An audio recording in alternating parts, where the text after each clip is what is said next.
Bernie Sanders won big, big, big in Nevada. 87.5% of precincts are reporting in Nevada. Looks like Bernie Sanders is going to win over 2-1 to Joe Biden. And the funny thing about this is, if you look at these results, a lot of the media would like to believe that if you add up like all of the other candidates, they can beat Bernie. But in this case, that's really not even true. 21 plus 13 plus 9, that's 43, plus 7.7.6 is 1.3, so 44.3 to 47.1. If you add Tom Steyer's numbers in there, that would maybe put all four of them over the top. But look, Bernie destroyed them. So he had, of course, a crazily good ground game in Nevada, thanks to Chuck Rocha, who just organized the Latino community and young voters like nuts. And he takes credit for it, as he should. I mean, really, Bernie Sanders won this great victory, this big of a victory, because of Chuck Rocha. And because of the advocacy of the whole campaign, all of the work that all of the volunteers did, of course. But Chuck Rocha's organizing really, I think, put him way in a better position than he otherwise would have been. So what we're looking at is the solidification of Bernie Sanders as the nominee, the presumptive nominee of the Democratic Party. Yeah.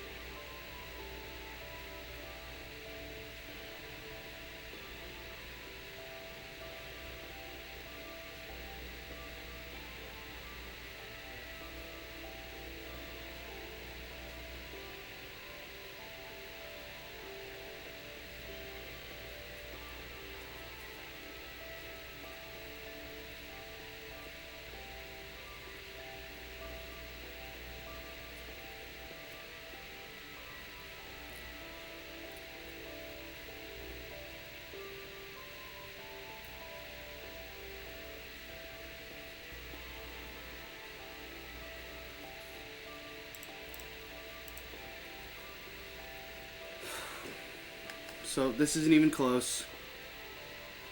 Bernie Sanders solidifies himself as the nominee. The mainstream media starts freaking out. His rivals start freaking out.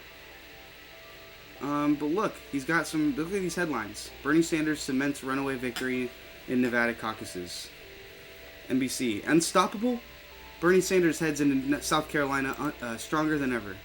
Chris Matthews compares Bernie Sanders winning Nevada to France falling to the Nazis in 1940. Marianne Williamson endorses Bernie Sanders after the Nevada win. Sanders overwhelms foes in Nevada. Buttigieg says caucus irregularities. Buttigieg is actually challenging the results to see whether he's in second or third. Distant second or a distant third. Because that, of course, matters. When you're so far away from first, you have no chance of winning. Trump congratulates Bernie Sanders on Nevada caucuses win. This is the one clear victory of the other first two states, he won the popular vote in Iowa, but not the SDE count. He won New Hampshire, but by like 1.5 points, maybe 2 points. He won Nevada by 27 points. Like, there's no way to turn this into a weakness. There's no way to spin this into a weakness. The only thing is, he didn't quite get 50%, and he's going to need 50% of those delegates in order to get the nomination, because they will try to steal it from him. And Chris Matthews. Sanders campaign co-chair and Nina Turner on Nevada win. This is actually a really good interview.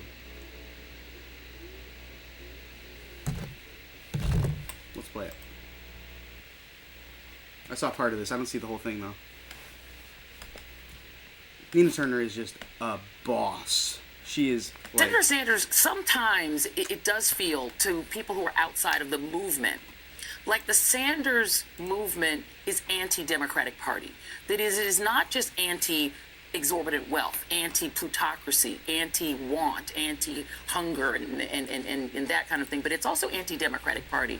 The senator it's under anti-establishment. I don't know if he tweeted or maybe it was a staffer that tweeted under his account. I've got news for Republican establishment. I've got news for the Democratic establishment. They can't stop us. That trended all day.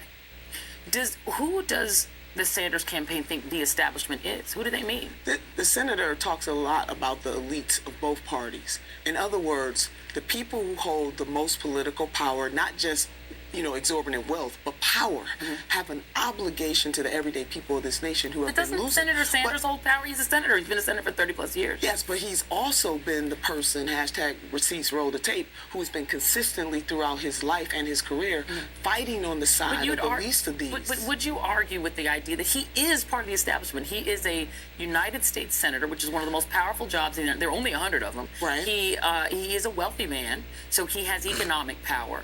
And he is a part of even though he's not a Democrat, he caucuses with the party. He is part of the establishment. Why go after people who he needs? Doesn't he want these people to vote for him? Listen, all across this country, when we travel, people don't ask about whether or not you're a Democrat or a Republican. They want to know if you're going to stand up for them.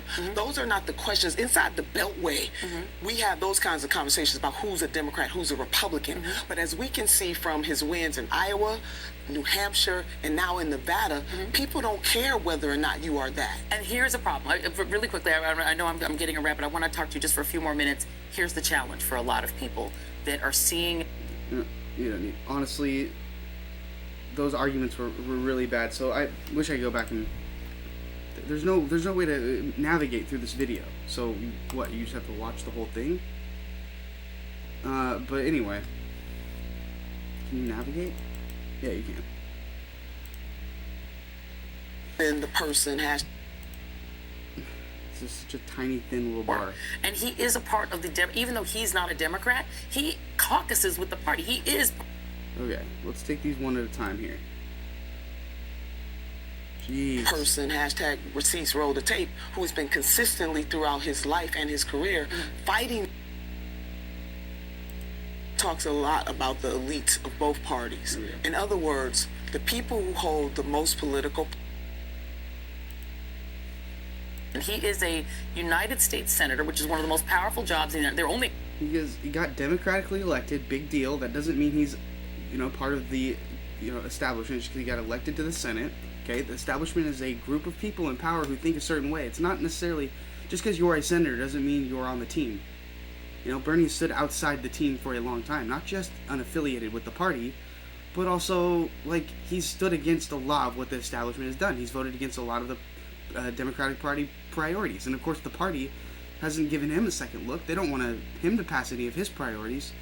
So the reason he's considered an outsider and not part of the establishment is because he's not rising through the ranks inside the party and being pushed by the forces inside the party. He's being pushed by the grassroots. So he's the grassroots candidate of the race. The establishment are the people who go and they get endorsements from, Nancy Pelosi's allies, and then they go to big Democratic donors and they do fundraisers. Bernie Sanders is just a guy who runs and says, get and vote for me. And then people vote for him because they like him. That doesn't make him part of the establishment automatically. At least not in the sense that he or other people use the word establishment. 100 of them. Right. He is a wealthy man. He made $2 million in his upper 70s. He's not rich in that sense of the term. He's wealthy because he's got a couple $1 million.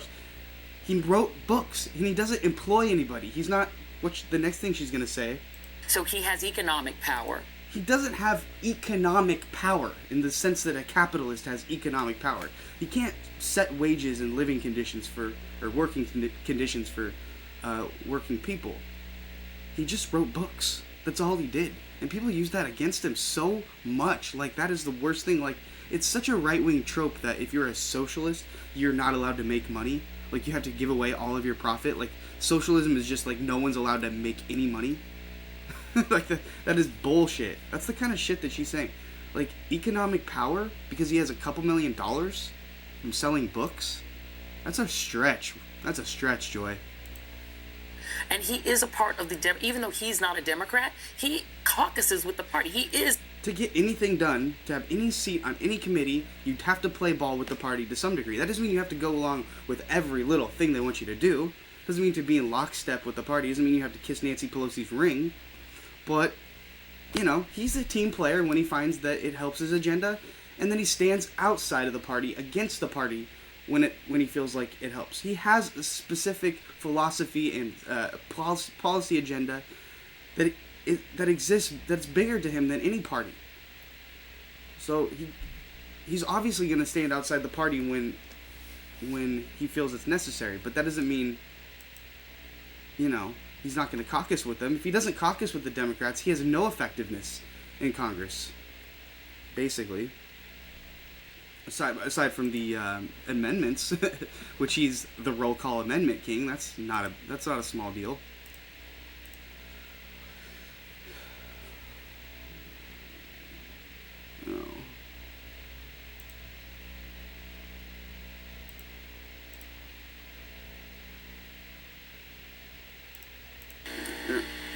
Honestly, anyway. Caucuses with the party. He is. Okay, let's take these one at a time here. Most political Or who think a certain way. It's not necessarily just because you are a senator doesn't mean you are on the team.